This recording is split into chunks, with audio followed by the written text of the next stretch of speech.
Welcome, everybody, to the return of the show that was super late because I was trying to do something that did not want to work because Streamyard does not let me upload pictures that I wrote on for some reason.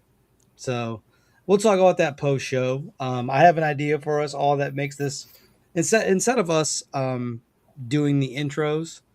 I think that we can just put up a nice, nice something that pertains to that to kind of show attention to that as like a picture, and then we just have the words of this uncanny other episode, whatever, whatever, whatever, um, and do it that way. I think that works out for all of us. And anyways, yeah, you guys just got to see a live business meeting. You're welcome. Get to see us live in action. But welcome back. We are 345 episodes deep of this show. And last season, we brought you some heavy hitting topics. This season, we're going to bring you some more heavy hitting topics. Tonight, we're going to be talking about Bagan or Pagan in, I think it's Myanmar. Is it Myanmar or Myanmar? The things I was listening to pronounced it Myanmar. Myanmar. It's tough for a lot of us because, a lot of their culture over there in like Asia, East Asia, there's a lot of consonants next to each other and not so many vowels within those consonants. And they're also pronounced differently in their languages as well. Yes. And that's sorry. No, go ahead. Go ahead. Oh, I was just gonna geek out for a second and say that's where the English comes from. Yes. Is the difference in how they pronounce things. Yeah, you're right. So obviously you haven't seen our faces for a while. Well, you've seen mine and Spider's if you've tuned into our streams, which if you have, thank you very much. We always appreciate you guys tuning in. Gentlemen, starting with Spider, what have you guys been up to during the break? We see Spider, he's still deathly ill. If you remember last season, he was deathly ill. Yeah, I've been sick with a cold that just boomerangs for the last 6 months, but I'm on medicine today. I started medicine yesterday, and I'm continuing on medicine today, and maybe someday I will not sound like an utter trash fire. Maybe. He sounds like a literal trash. I've heard trash fires that sound better than him. Yeah, I know. I've got like the smoker's cough or something. Oh my gosh! Smoke. So we've got big news though. We've got all kinds of big news, of course. The show is back. I want to remind everybody of that. You're watching it right now. We've all got new content in the works. There's more episodes of The Visitor coming up. I saw that. There's Steven's show, The Oddities Around the World, is still kicking. We have plenty of content on our individual YouTube pages, as well as on our Twitch channels and all that good stuff. And you're going to be seeing a lot more content. The last thing I want to talk about before we get into the show real quick is that there is a sale on at the uncanyshop.com. The uncanyshop.com. If you put in the code uncanny15 at the checkout, you get 15% off your order with a whole new brand of new shirts featuring our new logo over there. Right there. That's the new logo. You can get new hoodies with a little like spot over here. It's not dominating. It's just right there. You got t-shirts, you got ladies tanks, you got all kinds of stuff. So theuncanyshop.com. Buy some merch, support your boys. Support your boys. Support us as we support your ears with great conversation. Steven, what have you been up to besides being awesome? Mostly just work. Made a book. Been working on, like Spider said, a podcast coming out pretty soon. Probably gonna try to get that ready by next week. Ooh. Mostly just been working. Anything coming up for you, sir? Besides anything you got coming up yourself? Are you gonna get back into that streaming? Are we gonna see some Metal Gear Solid? Maybe some eventually. Just gotta get into the right, headspace for it, the right mindset. Okay. But I'm working my way towards it. Hello. What announcements do you have, Spider? Well, that was it. I went through like the whole spiel. You gave me my time and I took it. You gave me the time and I took it. I took it. Gentlemen, what do you know about Bagan? We'll start with Steven. Steven, what do you know? What did you know before? What did you know before we did this topic, and what do you know now after I announced that we were doing this. Okay, before we did this topic, I didn't know anything at all, and now I've found out a little bit more. It is on this river, the Awakadi River. I'm not good with the names, like you were saying earlier. It can be rough. It can be rough. Sure. Yeah. It's on near a river, and they've had like a really bloody history, and they've had a lot of kings. And, yeah. Yeah. And as you said in our title up here, it was the city of 10,000 temples. 10,000 because they had so many temples like everywhere, like all over the place, because they were highly religious. And one of their kings actually created an early form of his own form of Buddhism, Vandraji or something. I had trouble with that name, but something starting with a V.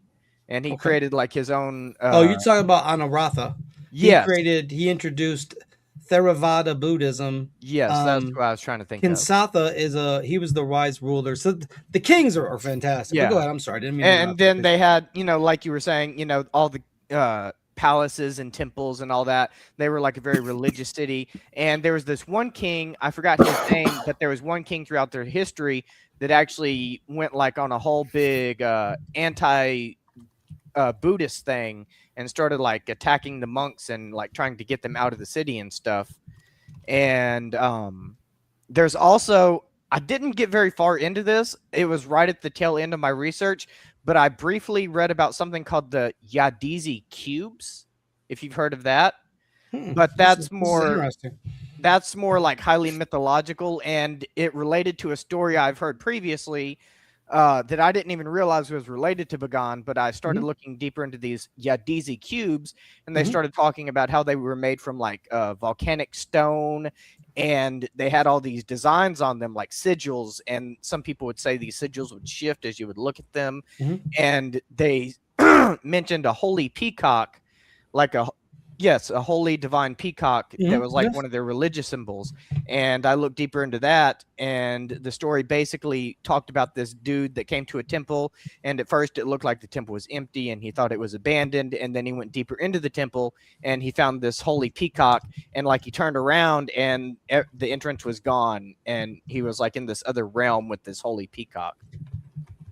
So that was very interesting to me. Would you go? Yeah, I think it would be fun. Okay. I would like to see some of their sigils and runes and stuff like that.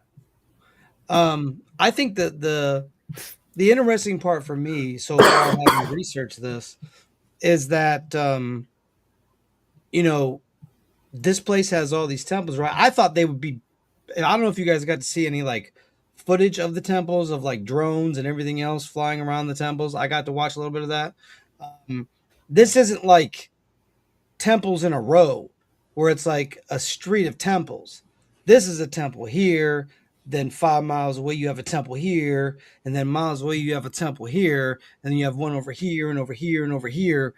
They're very spread out, which is crazy to me, because the place itself is basically built because their biggest problems with their temples was the Mongol horde. So I don't know if you guys got to read that about the Mongols Kublai Khan invading. Yes. And earthquakes, because it's a very volcanic area in East Asia. So like that's why you have a lot of your tsunamis, you have a lot of your problems there. But getting back to it, Spider, what did you know about Bagan before our conversation? Admittedly, not a whole lot, although I had heard the term the 10,000 temples before. I hadn't really attached it to the specific name of the region you're talking about.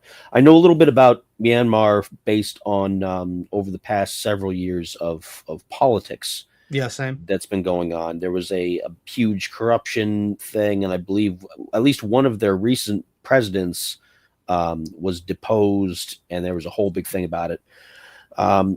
I do have to admit that this area of the world has never been one of my focuses of study quite so much. I've never been one to really look into this particular part of Asia, so I am a little bit ignorant of some of the things that go on there, but I'm looking forward to learning.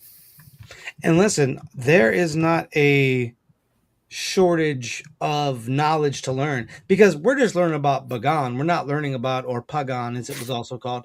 Yeah. We're not learning about Myanmar as a whole. So this is just a very small section, but this section is vastly important because you have so many kings that were around at that time, right? That, you know, Stephen talked about. Their actual first couple kings mirrored that of some of the Sumerian kings list kings. Like there's very, very mythological status that is regarded with these kings, which I found to be fat. Like the first two kings, they have to separate the legend from the truth, and it's hard because it's intertwined so tightly that it's almost like the DNA of that legend is just one. You know what I mean? It's just one. Go ahead, Did please. they also have to get a book author to help them with that? Yes. Yeah, I was reading about that too. But like when you really dive into to Bagan and everything else that is involved, you understand that wow, this is crazy. Because so the church, the Buddhist church then had control, right? So the Buddhist church would be like, hey, you know what, we need to Exaggerate. no, we need more land. So Oh. we need you to donate. We need you to donate and donate and donate. And they did. But then the kings would do what's called a purging, right, of the corruption in the church. And then what would happen is people would give more after the corruption was done. So the church got even more land back. And the Because the thing taxation. was the ruling, you don't got a lot of power if you don't have land. And if people are donating their land to the church, that where does that leave the kings? And there were actually like broke kings during some of those periods because the church got so big and so large, and the kings themselves, they would, um, they would, they would try to get more places. But what they would do is the early kings, when they would feel bad about something, like Narathu, I don't know if you read about Narathu. Narathu was like a very much tyrant, right? He killed his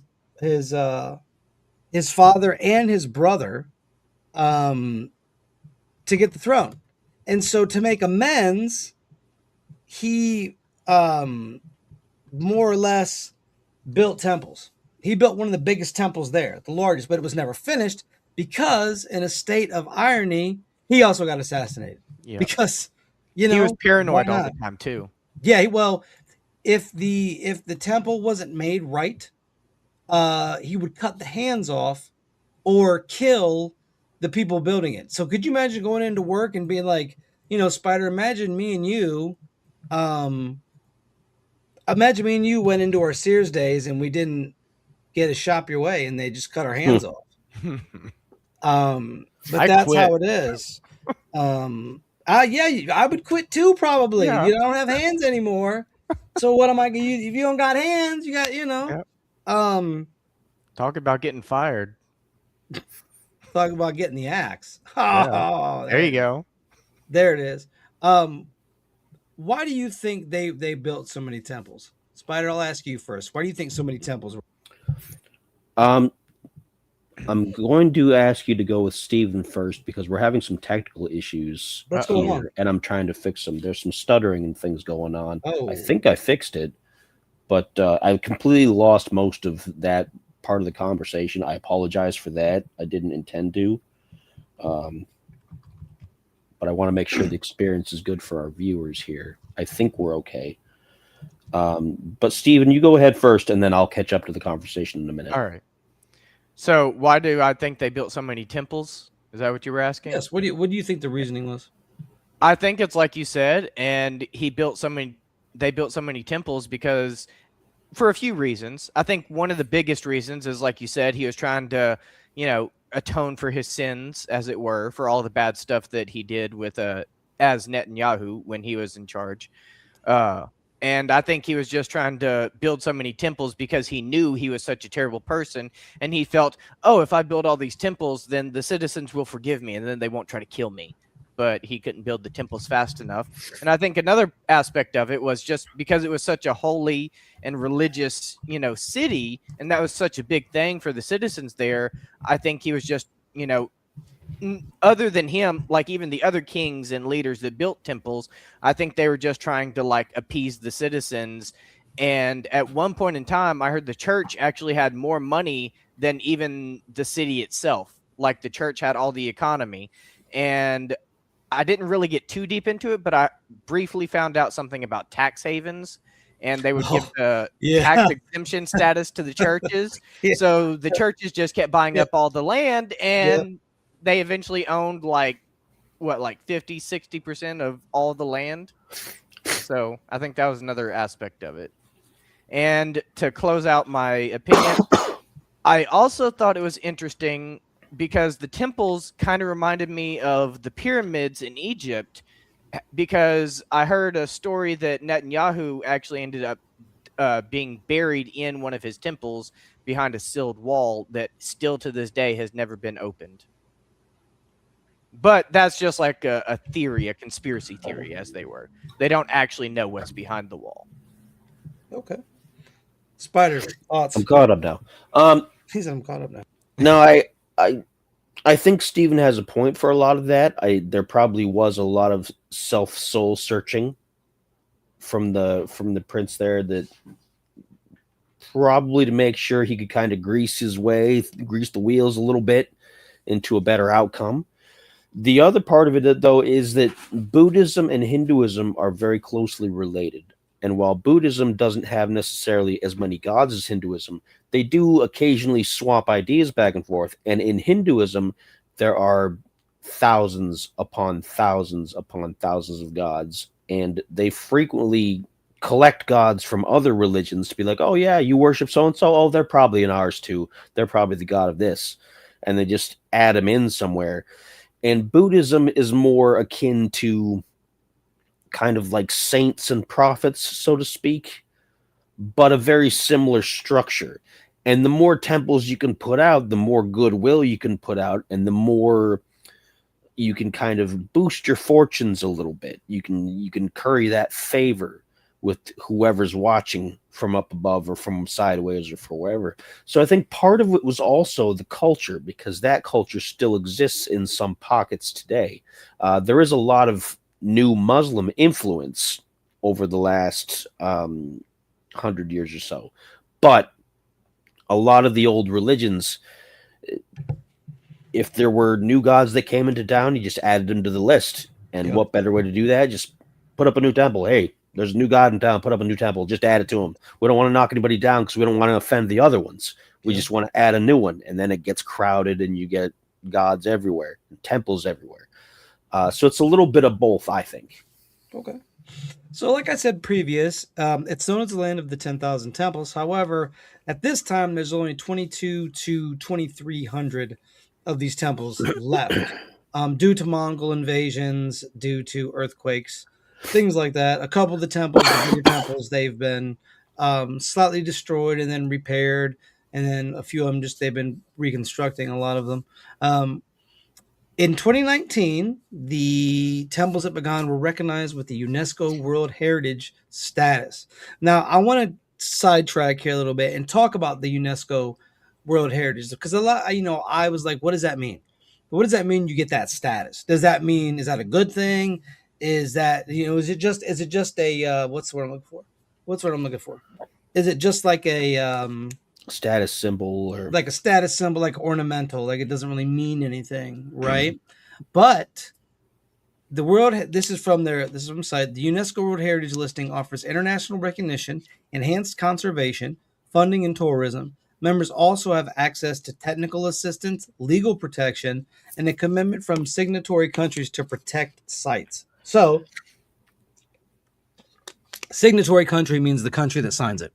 So whatever country that UNESCO World Heritage Site is in, it is protected. So, and then they have to. which I thought was interesting because a lot of wars and stuff that have been going on, they don't usually go after the UNESCO World Heritage Sites, right? They steer clear of those, unless you do horrible things and you destroy museums and take priceless objects and destroy them or destroy. Anyways, I'm not gonna get into that because it'll just make me mad. But that's a little bit about the UNESCO World Heritage Sites. I wanted to know why it was so important to have that status, but then I get it.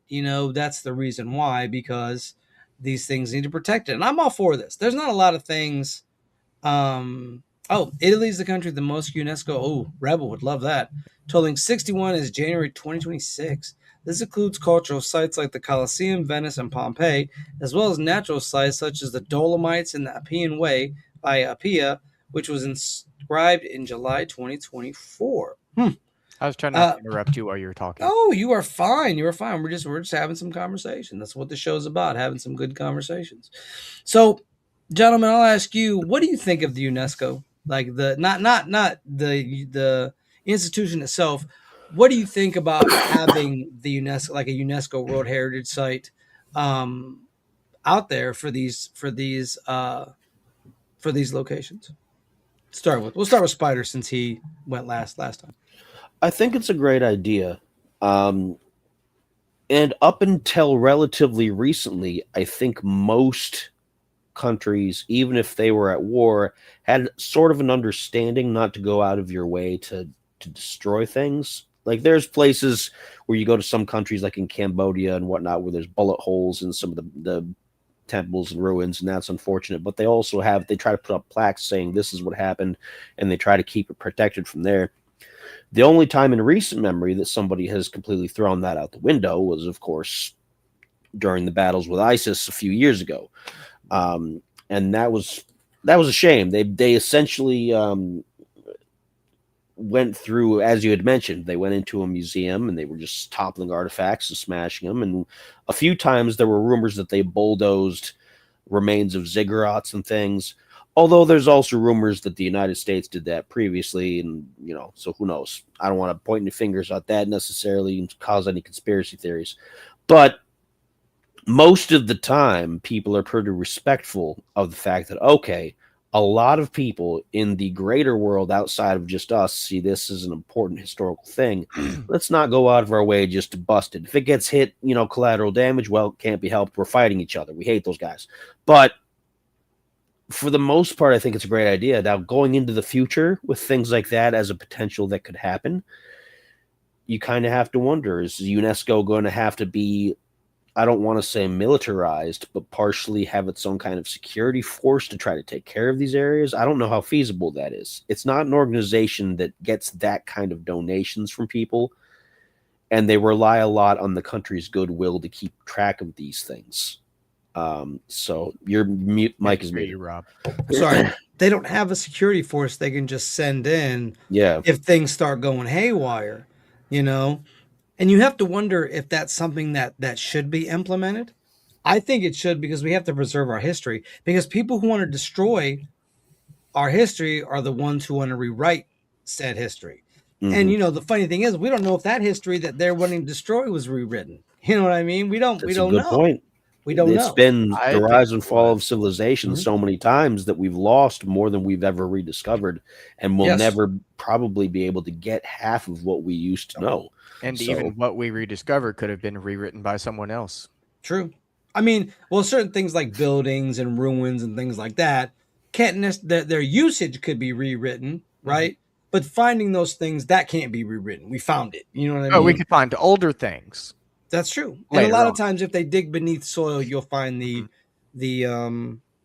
remains of other civilizations that were, underneath. To an extent, but eventually, no matter what it is, even nuclear material will eventually disappear after thousands and thousands of years. Which you're right.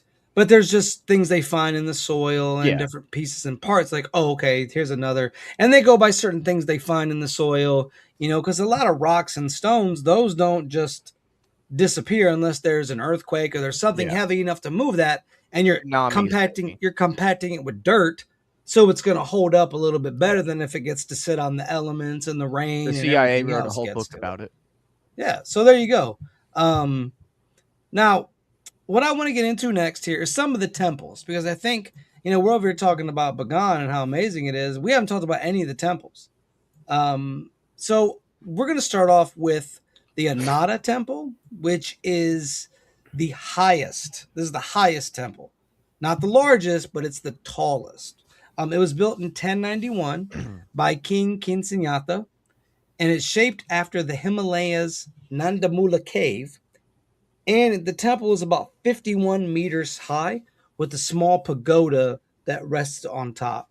Now, inside of this temple, there are 4 Buddhas. So please excuse me because I'm about to probably butcher some names. So I apologize. We have Kakusanta, who is facing north, Kasapa, who is facing south, Kona Gamana, which is facing east, and Gautama facing west. Now, all of those I have probably butchered horribly, which if I have, I apologize. I don't mean to do so on purpose, mind you. But those are just some of the Buddhas that are there. There's so many Buddhas, and I'm not familiar with Buddhism. I think Steven is. I don't know if Spider is. I don't, because we never really had that conversation about Buddhism. Is one of them that I had been partially familiar with, but I'm not, again, not being a Buddhist, I'm not an expert. I'm not an expert either. So I lost my train of thought. The 4 Buddhas on the pagoda at the top. Thank you. That's that temple. That's Ananda Temple, which is, part of the network system. Next up is Gawada. Hold on.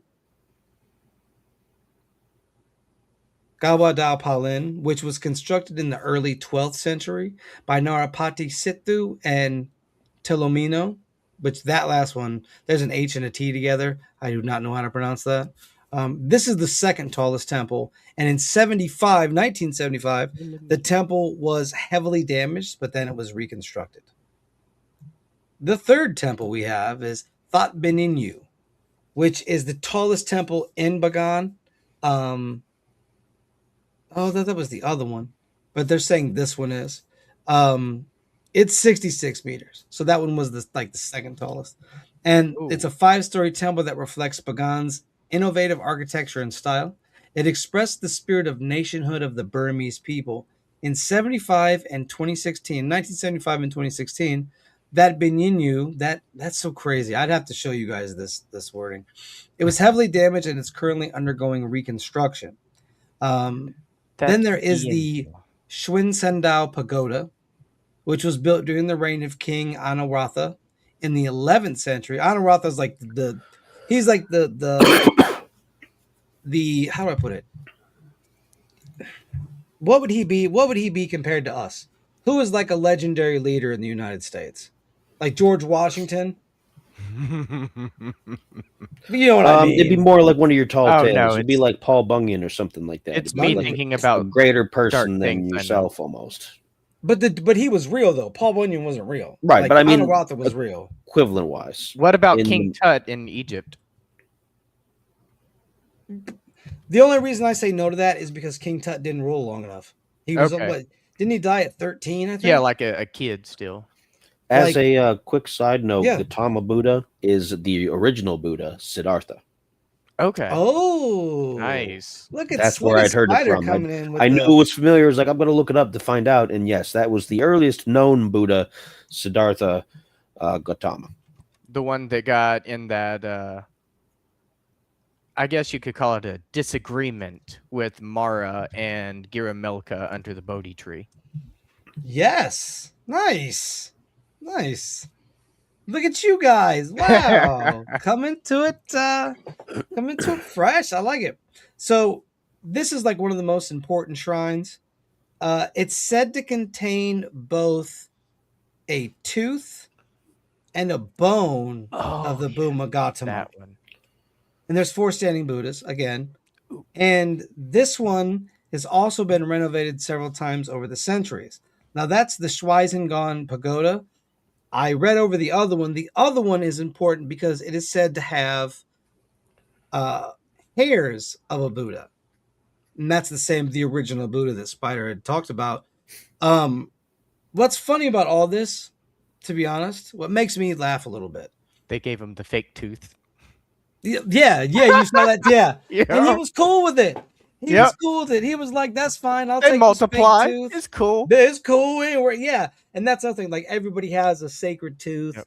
and that's what I wanted to say about the hairs. Everybody has a sacred hair. You know, we could just pluck Spider's hair or your hair or my hair and be like, "This is the great Buddha Siddhartha right here."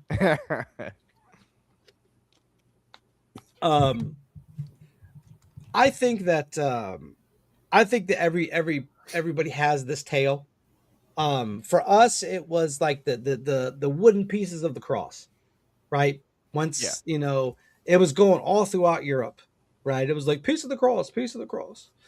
So I think it's very much the same thing, to be quite fair. And I think that everybody would say my temple's the best temple. Well, my temple's the best temple. Well, yeah, but do you have a hair? No, but we have the tooth. Oh yeah, we have the Ark of the Covenant. Yeah, and that's what it is too. But the next temple, this is my favorite temple of all the temples, and that's here we go, the Damayangi temple, which is the ghost temple.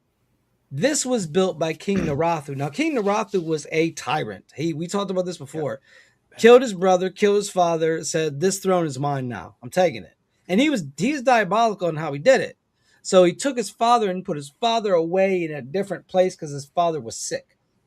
And so his father started to get better. And he's like, if dad gets better, he's going to realize I took him out of the palace. Well, he gets better and starts realizing, hey, this isn't. So he goes there and smothers him with a pillow, basically, as the, what was the name of that? The crystal or the Glass Palace, the Glass Palace Chronicle. They had a whole ass newspaper back then. And they talk about that. And then he lets his brother take the throne for just a bit, so there's no foul play. And then he kills him too. And so he says, "You know what? I feel bad for killing my brothers or my brother, and I feel bad for killing my dad. How can I atone? I'll build a giant temple. That'll do it." Because nothing says reflecting and trying to do better than building a temple. Like, that means I can get rid of Spider. I can get rid of Spider, and then all I gotta do if I feel bad is just build a temple and just dedicate it to him. Let's do it. Let's do it. Let me get rid of Spider so that I can and I'll just build a temple and be like, "Oh, Spider, I miss you." But in a twist of fate, he ends up getting assassinated. So guess what? The temple was never completed. Now the interior of the temple itself is covered in debris. So like parts of it are bricked up. There's a whole wall that is bricked off. And they say it's because they don't want his ghost to escape. That's the one I was talking about earlier. Yeah, they don't want his ghost to try to get out. So they go ahead and they say, we'll just wall it up. Because a lot of times, and Spider, this is the kind of stuff that happens in the pyramids. They would wall off whole sections, and they did it with other places. Now, the pyramids, we all know, because they didn't find a body in those pyramids. Resonance. They were used for something else. Yes. And they might have blocked it off because they didn't want people to know what they were really made out of. Stuff like that. I've learned a lot about resonance. Something that they did with old ruins as well, before they were old ruins, of course, is they frequently would wall off people alive in different sections as either tributes in the afterlife or to keep the secrets of construction or for all sorts of reasons. So you can imagine that how the story is, they walled off to keep his ghost from escaping. Maybe he was still alive when they walled him in there. I mean, they say no, maybe there's something else. But Rob, you're muted again. But I have to interrupt you here. No, it talks about what happened to him. There was a bunch of monks that dressed up as monks, and as they were walking past him, they stabbed him up. And then killed themselves. They stabbed him up, and they made sure it was dead. They said when he was dead, they turned the knives on each other. So they had a big old knife fight right when they killed old boy, knife fight. Now, what they could have done is put all of them in there, and just to kind of keep people from finding the body. Cursed it. You know what I mean? Because the locals that live there, they're afraid of that place. They're afraid of that temple because they think his ghost is in there. And a lot of these cultures, their fear of death is a lot different than ours. We would look at that and be like, there ain't nobody in there. It's fine. Go, But they look at it like, no, this is a very spiritual thing. And if we open that door to that spiritual thing, it can come out and curse us. We might not be able to grow crops because the area is very fertile because it's on volcanic soil. And for those of you that don't know, volcanic soil is a great place to grow crops. Like, they were getting bounties of rice harvests twice a year, when usually it's once a year for a lot of rice harvests. So they were able to harvest twice a year, which is very important for people to be able to eat. So you have all of this happening, and a lot of times they attribute that to pleasing whatever Buddha or God that they're worshiping. So if they're letting some sorcerer, magician, or whatever Narathu was, because it said he was into some things. Like, you couldn't sneeze. If you sneezed or you die. hiccuped, yeah, he'd kill you. One girl tried to hide it by sneezing in a jar, and the sound was louder coming out of the jar than it was. So yeah, and that's you have that. That's part for the course of being a king. You're gonna have tyrants. But seeing the temple itself, which I would love to have. I want to incorporate some more media into our shows, and we'll talk about that off stream. I'm very much interested in that temple because of that fact. Because I looked up to see if any of the temples were haunted, and none of them really were haunted. They were just like, this one has murder. So I was like, okay, cool, we have murder. Gentlemen, what do you think? What do you think about the temples and the concept of the ghost temple? What do you think about Narathu and his ghost temple? You're muted. Yeah, Steven, make it happen. No, I can hear you now. Okay, sorry. I think it's a really interesting idea and concept, and I know a lot about how curses work, and thinking about how the people stabbed him and then killed themselves, and you said they might have buried them all in the temple. That could be a very big cursed energy, and anyone who knows anything about spiritualism or cursed energy, maybe that's why a lot of the citizens in that town are afraid to go in there, because they know how cursed energy works. Regardless of whether they believe in ghosts or not, they might believe in the cursed energy and just get some bad vibes or bad juju from that temple. And I don't know, how widespread this is, but when I was looking up stuff about this earlier, I also heard that a few people have made claims that they think the demons may have come and taken the bodies away. Like the ogres. Yeah. Because there was a couple kings that were murdered. And the ogre would laugh for what was it? 2 half days? A day.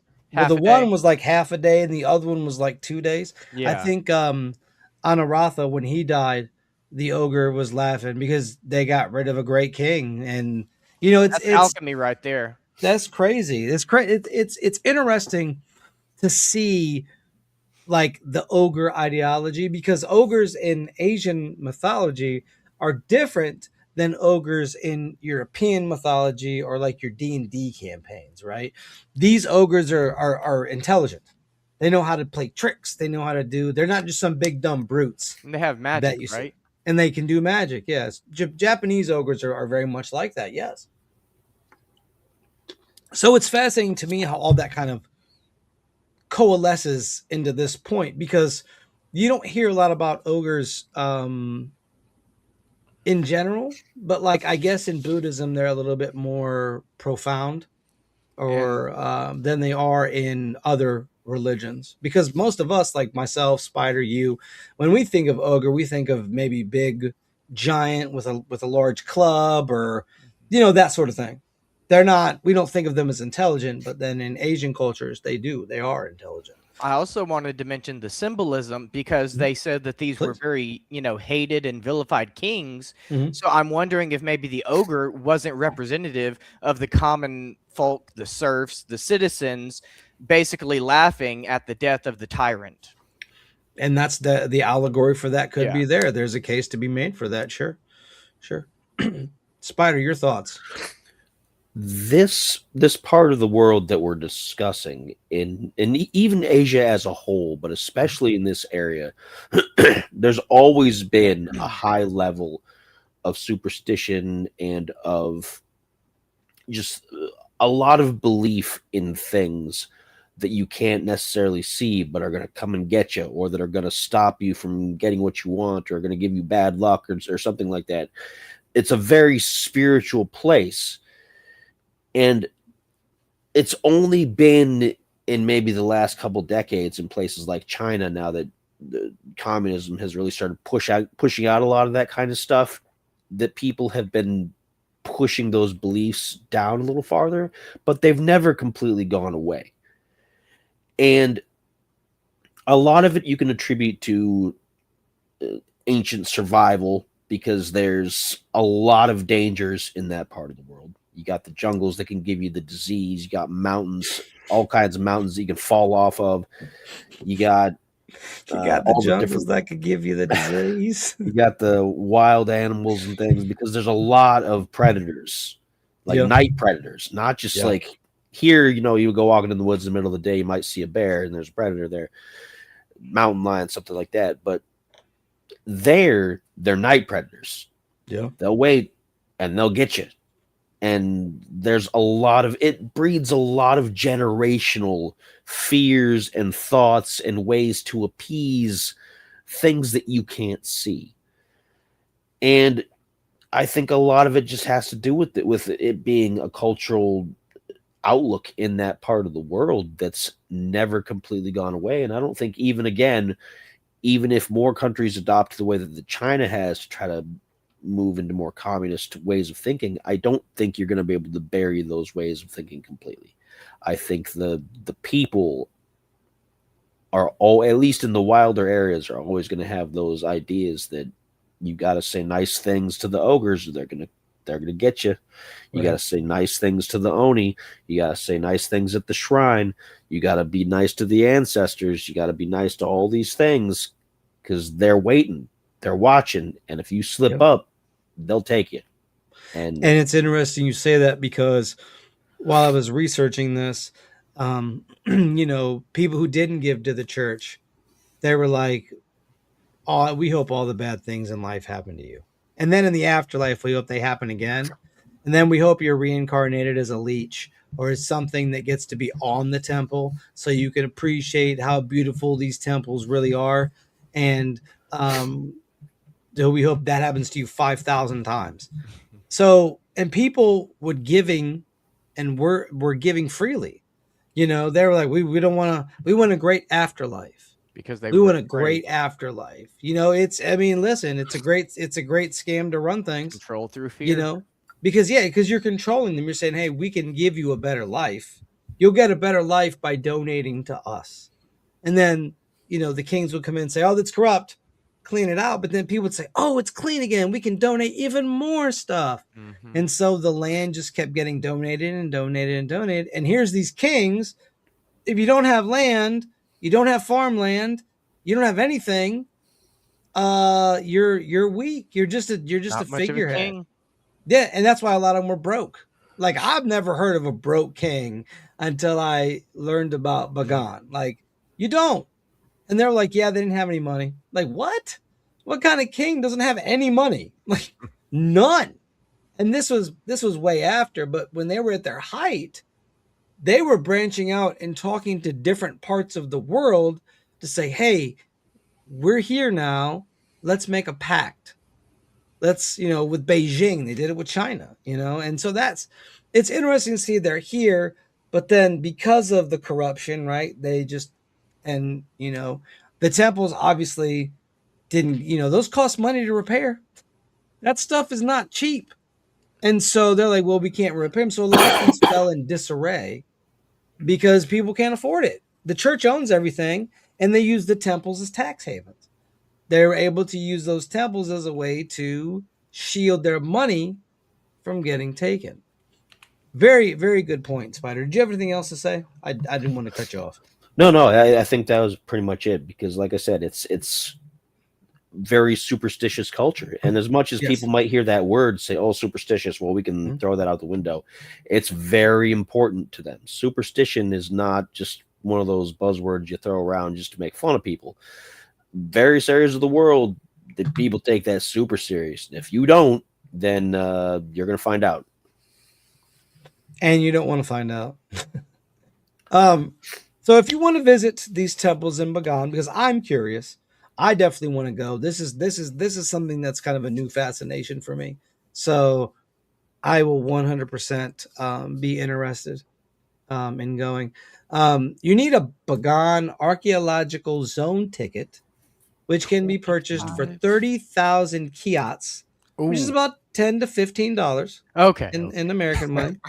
But because we're foreigners, they're going to charge us an extra 10,000 kyats.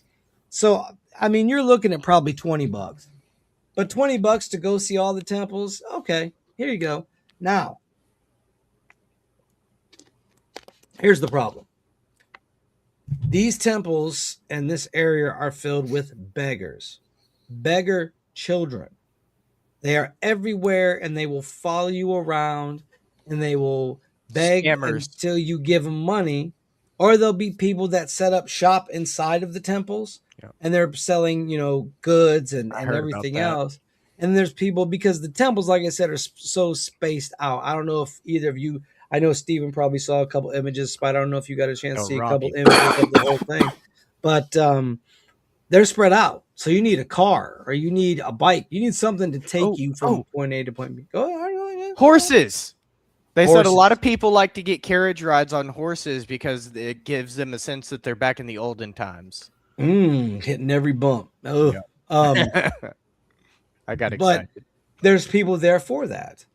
But I guess like some of the stuff I've read is that the beggars, they will harass you. And obviously you want to be safe. Oddly enough, no. There's not as many pickpockets. Probably because that's one of those places where they probably still take your hands off if you're stealing things. That's what I would think. Yeah. I'm not saying it doesn't happen, but when I was reading it, it didn't say that pickpocketing was a thing. What I read said that it does happen, but it's extremely rare. Because a lot of places, when you go to them, they'll tell you like on the site, like, hey, be careful of pickpockets. Yeah. Right? Which is crazy that we still have pickpockets in 2026. That's so wild to me. Because when I think of pickpockets, I think, hello, governor. Just go and nick your wallet real quick. Thank you. Thank you. I prefer reverse pickpocketing. Oh, putting stuff in their pockets. Yep. Yeah, that's the great. Like if you can fit a cheese sandwich in somebody's pocket, you're good to go. I usually stick little pencils in people's pockets, pens, little tickets. You're like a paper. You're like a little fairy. Like you're little like one of those like house fairies that does nice things for you if you're good to it. Yeah. Not like in Fallout where if you can put a grenade in somebody's pocket. Don't ever put a grenade in somebody's pocket, Steven. All right? Yeah, you'll get in trouble for that one. That's illegal. Yeah. So that's what you have to worry about there is beggars, especially children, because they will follow you store to store, place to place, temple to temple if need be. So you got to kind of be weary of that. If you're a person that doesn't like that to happen, you probably don't want to go.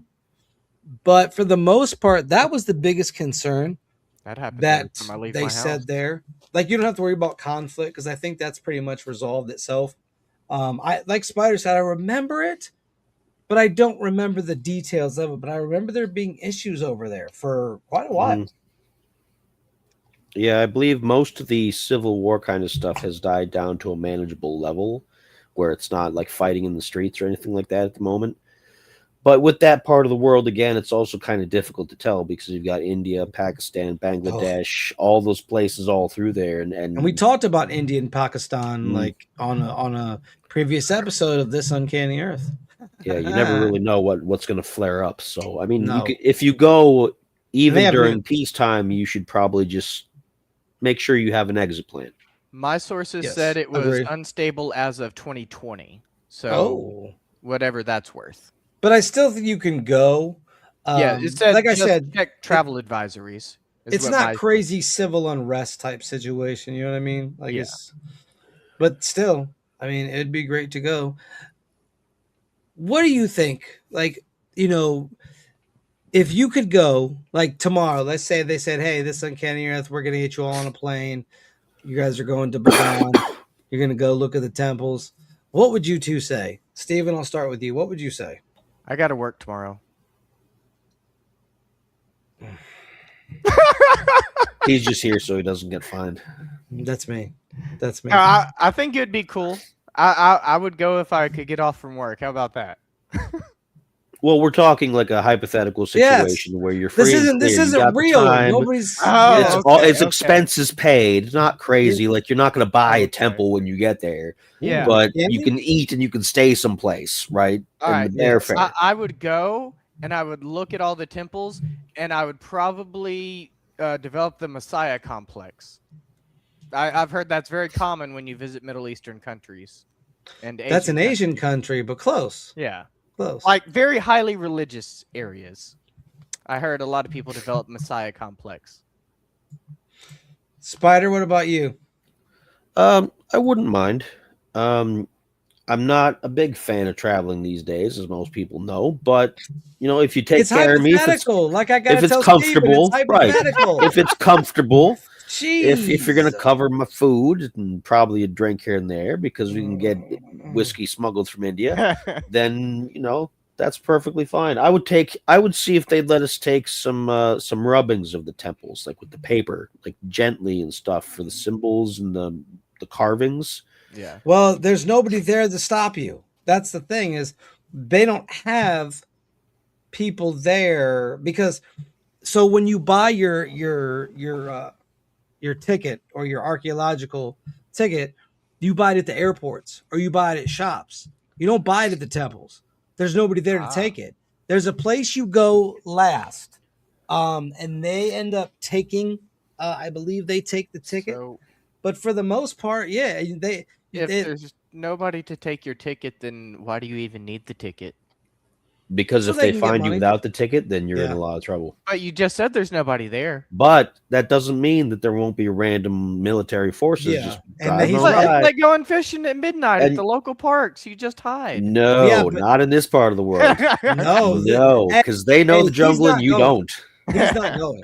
We don't know him. If he gets caught from not having his ticket, we're like, dude, we told you. They know the jungle. They'll just push you into like a tiger feeding area and then you're done. Facts. And we don't know what happened. We didn't do anything. He's just Yeah. incident, international incident. No, it was just an accident. We don't know. And anything. and we'll get taken care of because you we'll had be your like, tickets. yeah, we had our tickets. Yeah. They're gonna be like, these fine young gentlemen had their tickets. They don't talk like this. I don't. They'll know make why us I'm pay talking like extra fees and things to get in Yeah. and out just because that's government shakedown, because that's what they'll do. But this. Yeah. you're talking about 20,000 in local currency, which is like $30 US. So no real skin off my back. Here's a couple extra $5 for you, sir. Let me go. Here's home. here's a little bit more for your time. But once again, Steven doesn't have his ticket. They might, throw him in jail and be like, all right, well, your family's gonna have to pay us like 100,000 Yeah, just let me. And stay. fines. So, but yes, you two, if we could go, all expenses are paid and Spider gets to travel in comfort and luxury. Yes, obviously all of that, because this is hypothetical. This isn't a real case scenario. Well, if it was a real case scenario, we would obviously have to be paying for it. Oh my gosh. I don't know why. You know what? We could have canceled after last season and it would have been fine. It would have been perfectly fine. It'd been great. All right, that's enough. That is it. That's all of the Bagan that I have for all of you. If you want to know more about Bagan, head to your local library, but I doubt they would have books on Bagan. They might have books on Myanmar, but I don't know if they would have specifics. Or just go on the internet, type in Bagan, go look it up, go to their website, Go look at the temples. Go there. Go visit there, and tell us what it was like. Don't forget your ticket. Don't forget your ticket. It's like Indiana Jones in Last Crusade. I was No thinking Polar ticket. Express. You know, No, no ticket, ticket. no North Pole. No, you get straight thrown out of the Zeppelin. Well, That guy that'd be didn't a have good his thing, wouldn't ticket. it? Didn't that thing blow up? Nah, that they weren't one, on no. that one. That was But the the Oh, that was a Hindenburg, different one? yes. Anyways, you know what? I've had about enough of this, whatever this is. Welcome back to This Uncanny Earth. We're back at it again. We're going to have some amazing topics for you guys. What do we got next week? I think next week is Lemuria. Mm. I can't remember which one because for the longest time I honestly thought they were the same place, but it turns out they're actually two different ancient lost civilizations. Lemuria, I hardly know her. I'll look it up real quick. It'll take me like 5 seconds. 5 seconds. 4, 3, 2, 1. And the topic is Lemuria. That is correct, yeah. Because Mu is right. also a thing, but that's actually a different civilization. We're going to be having a lot of fun this season. I hope you guys are ready. Strap yourselves in because we're back. And as always, why be boring when you could be uncanny? We will see you folks next week. Peace.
We're still alive.